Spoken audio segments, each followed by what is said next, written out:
Greetings, Dilbeckians. No matter what time signature you're watching this transmission from, I am speaking to you live from 2093. And it is wild, baby.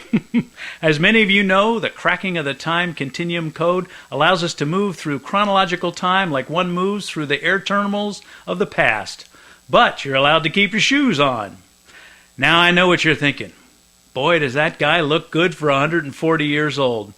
Well, in 2093, 140 is the new 80. No matter where you are or what time you are in, we'd like to welcome you to the Dilbeck Holiday Party. As many of you remember, in the last few years, we've talked about the beginning of the Dilbeck Christmas. We learned of a group of land purveyors known as the Dills, and that every piece of land, lot, hovel, or castle that was traded, the Dills were there to make sure everything was done properly. Why, it was even said that the Dills coined the phrase, "For you, my friend, we get you good dill." Hence the name the Dills. And the Dills spread all over the world, serving their community in many, many ways. But who knew they would have such an impact on the world? Tonight's story starts, like so many stories do. Once upon a time, a long, long time ago, a group of Dills had settled in a small southern California town, much like our own, called Sopadina. It was a sleepy little town.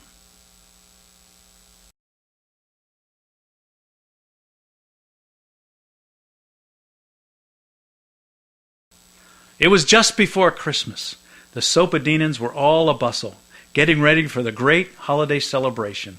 In the Altos, Richard and Jenny were getting all the houses decorated with lights and Santa Clauses with reindeer. Maribel and John were off baking cookies and stuffing turkeys. Florence and her boys were delivering calendar magnets all over town. Merrill and Rena were licking and sticking mailing after mailing of holiday cards. Caitlin decorated the office, while Louise trimmed the tree. James and Alex were calling all their friends and family with holiday cheer. It was a Christmas spectacular unfolding before their very eyes.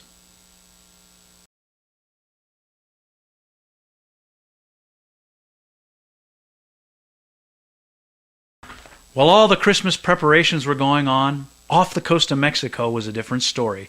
The rising temperatures of the warm southern water were mixing with the cold air coming down from the north, and a deadly ocean cocktail was brewing. The clouds were dark, the wind was swirling, the warm air rising off the tropical waters, cold air moving downward, swirling and whirling into the largest tornado anyone has ever seen. The cloud base was 40 miles wide and heading straight for Sopadina. "What are we going to do?" said Teresa. "The townspeople need to be warned." "Let's send out a storm warnings to everyone in town," said Stella. Now the Dills had a highly developed technical system to stay in contact with their clients and community.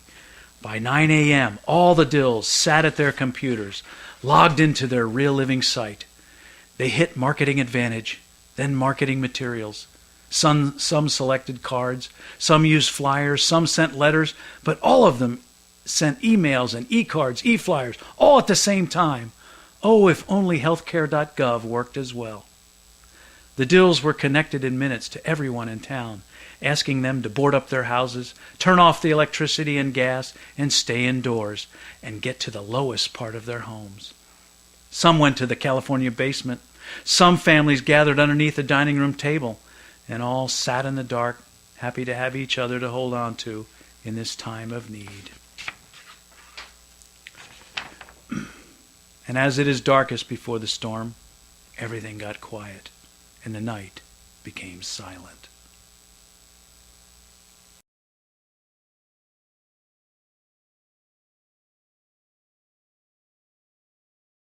The storm got bigger and bigger and seemed to hover over Sopadina, when all of a sudden a huge funnel emerged and started to descend. Well, it was 2 miles wide, and the wind was approaching 300 miles an hour. All the houses started to moan and groan as if they knew what was coming.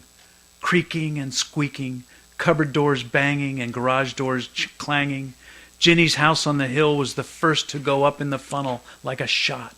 And then Margaret Cohen's, and then Stella's, and then Wes, and then Rob's, and pretty soon all the houses were sucked up, swirling around hundreds of feet into the air. Helen's whole condo building shot up like a rocket, both buildings, new siding and all. Then the stores and the apartment buildings, schools, everything whirling around high off the ground. Nothing was spared, but no one was hurt. It was like flying on a roller coaster in your house. Neighbors were waving out the window at each other as they floated by. Gary and his 2 dogs, still on their leashes, flew right in front of Lillian's Prius as it soared over the high school football field. Maribel's son Reuben and the Boy Scout troop flew by in a string of tents with their heads sticking out the front flaps. This went on for a while with the whole town flying around in the air. But then, just as quickly as it came, warm winds and a golden light came in from the east. The winds died and the turbulence subsided, and all the buildings and houses started to come down and gently touch the ground, perfectly intact and ever so softly, as if placed there by the hands of angels.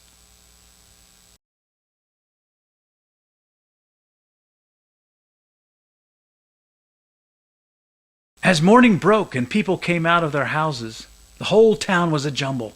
Fair Oaks Pharmacy was up in the Altos. Rita's house was in the Osh parking lot. The Osh was where the YMCA was, and no one knew where the Y ended up. In fact, no one knew where anything was. Joan Bang and David and Baby Bang were looking for the Vaughns because Baby Bang needed diapers badly. Lillian touched down and was lost in the Altos because none of the houses were in their right place. Well, Mario walked all over town in a trench coat and boxer shorts looking for the dry cleaners to pick up his clothes.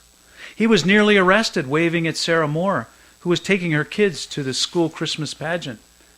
But they could not find the school. Finally, Margaret Chang came by and told Sarah that the school was down across from the 99-cent store. Margaret only knew that because that's where her husband Ray ended up after floating out the window in the middle of the night. Jay was tracking down a vending machine that was at the gas station but was now in the Calvary preschool play yard. "Oh, we can't have that much sugar in here," said the principal. But on a positive note, the coffee shop ended up next to the donut shop. The Irish pub was next to the Catholic church. And all 19 massage parlors ended up next to the police station. Imagine that.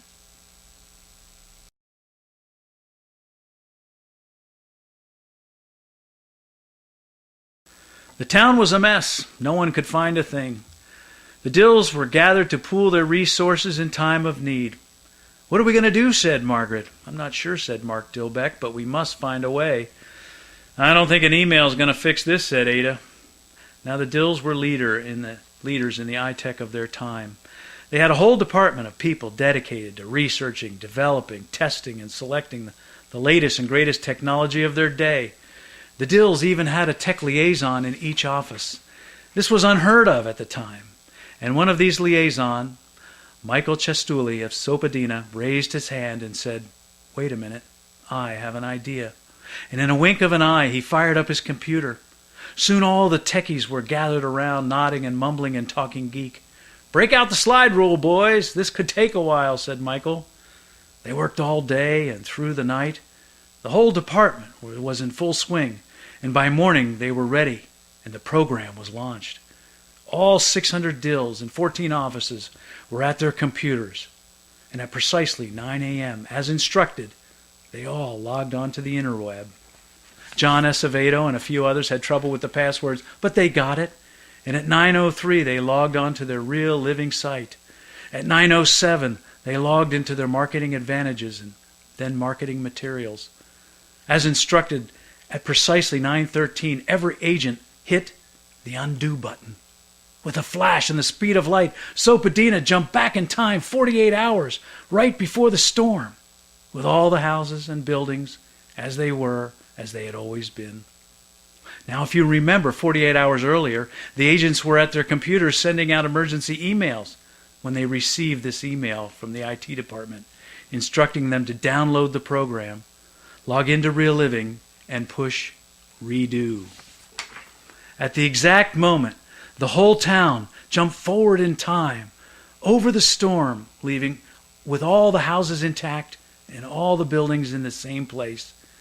And from that time on, mankind has been using the same algorithm developed by the Dills to jump time back and forth, back and forth. As you can imagine, jumping time has a learning curve. Nowadays, when you lose your luggage, it's really lost.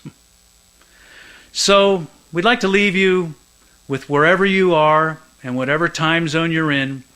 Remember just how much we can accomplish if we all work together.